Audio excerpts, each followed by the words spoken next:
Hi, it's Megan, and I'm going to be talking about the Sigma Creme de Couture palette. I've said before, I'm doing these videos because I need to learn how to do videos, and so I'm not very smooth yet. I'm trying to learn about shooting and lighting and editing and all that, so you'll see some bumpy transitions and some not so smooth moves. That's the only way for me personally to get better. The Sigma Creme de Couture is a huge step for me. First of all, I've never used Sigma before. It's a brand I've read about online, but I've never tried anything, ever, any product, never even seen it in real life. I've just seen it online in blogs. And then if you look at the colors, they're all pastel, pretty pastel, but they're all pastel and they're all matte.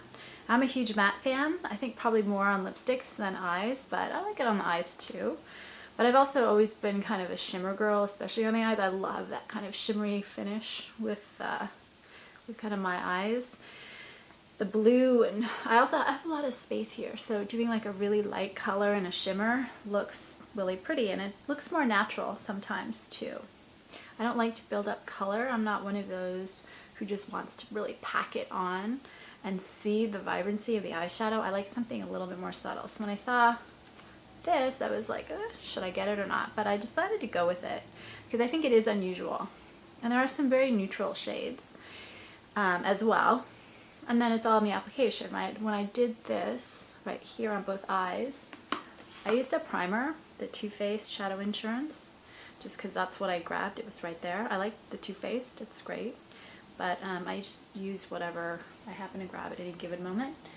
But I didn't use any kind of like a base that's really going to suck in that color and make it really stand out, because that wasn't the look I wanted. I wanted a natural, so the eyes are different. I wanted just a very natural, and then one that's maybe a little bit more defined, a little bit more distinctive. But still, as you can tell, I didn't really pack the color on either. Then I used kind of a white neutral, which is Polyester Bride from Decay, and it does have a shimmer in it. Because if you notice, the one thing I don't like about this palette is that it doesn't have a white, a bone, kind of something where you have all this space like I do. You need to, or you like to have, to kind of fill in that extra space. So what do I think of the palette? I love it. What surprised me when I looked at how vibrant the colors are is that you can really blend it easily and make for a very natural but pretty, softly pretty look. If you don't like any color at all, there are still some colors here that, like, there's a brown cafe au lait, there's passion fruit, which is a very dusty rose, which isn't gonna be color, and then the violet, which I did write in here, is so light. I don't know that anybody can really call that in your face color, but these colors are soft enough that you can kind of blend and blend and blend and make them still look somewhat natural. I mean, they're pastel, but they're still natural pastel. So what I like about the palette, I think the colors are gorgeous. When I swatch them, they just went on so beautifully and they blended very easily. So I read some reviews saying that the colors were chalky. I don't think they're chalky. I think that they do sometimes tend to kind of, let's see if I can do it, which color was particularly bad. They do. No, this one's really particularly clear and easy. I'm trying to remember which one was. Well, they're all coming. You see, they're coming really easy and smooth, and that's with one kind of swatch of the hand. There were a couple that I noticed when I put them on, they did kind of bunch up. Yeah, there's one. So the Cherry Blossom, for example, you put it on twice and it's very smooth. Very smooth. That really light color next to the pink, but when I put it on just once in like a big, now it's not doing it, put it on like a big swatch, see that? It's, I don't know if you can see because it's so light, it kind of bunches up, so you have a really smooth part that's very light, and then you have a part with a lot more color where it's just like a big blob of color. But it's not chalky, because when I think chalky, I think something like that doesn't blend really well. It just kind of is dry and sits there and looks bad. This blends so well that if you get kind of one of those little bunches of color, all it takes is a little swipe again and it looks perfect. And these two colors, by the way, were just one quick swatch of the hand. So it's a very creamy shadow in my opinion, but it does need to be blended a little bit to make it even prettier. And it's very blendable, which actually is probably my favorite thing about the palette, is just how beautifully, once you try to blend the colors in, they blend even into each other. So that's one of my favorite things.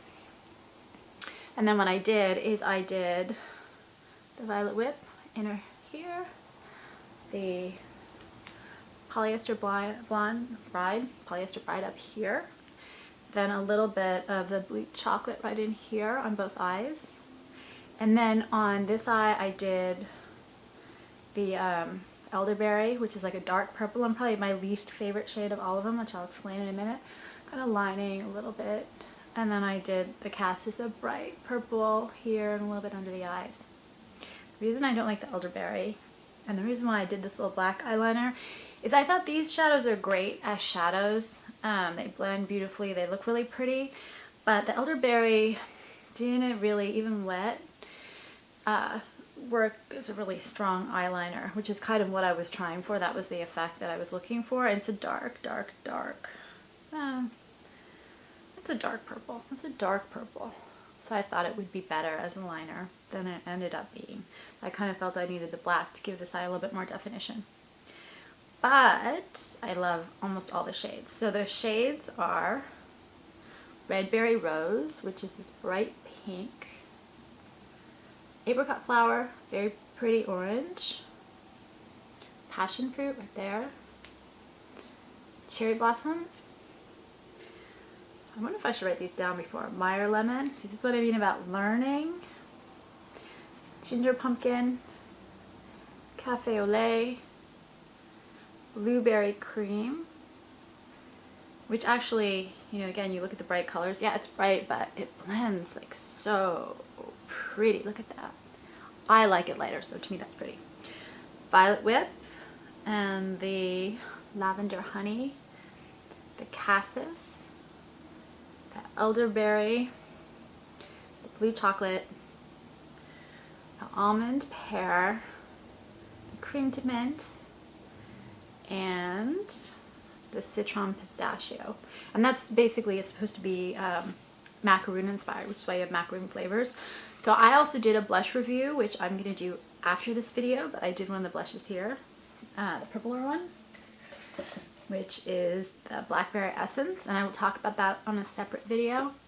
But overall, I really love this palette. I almost didn't get it. I was a little wary about trying a new brand, and I was worried about the colors. But as you can see, it actually makes for a pretty natural look, soft and pretty if you like that and you're willing to blend it a little bit. Actually, not even if you're willing to blend it, it just does it naturally. It works really well. You can pack on the color if you want, but you can also just really easily make a nice, soft, pretty look if you think this is a nice, soft, pretty look. If you think it's too much color for you, well then it's probably not your set. And I also don't think it's just for summertime. This palette was originally supposed to be introduced, according to a lot of the blogs, in June, but I think it's pretty anytime. I think a lot of these colors just depends how you use them. I mean, if you're going to do all kinds of the soft, you know, Easter colors at one time, it probably is a little too summery, but the oranges are perfect for fall, the browns, the darker purples, a lot of the blues. So I think overall, it's actually a year-round palette. I love this. I was surprised, but I really love it. Thanks for watching. Feedback is welcome, and subscribe if you want me to keep making makeup videos. And that's that. I will see if I can survive the editing process on this one. Take care.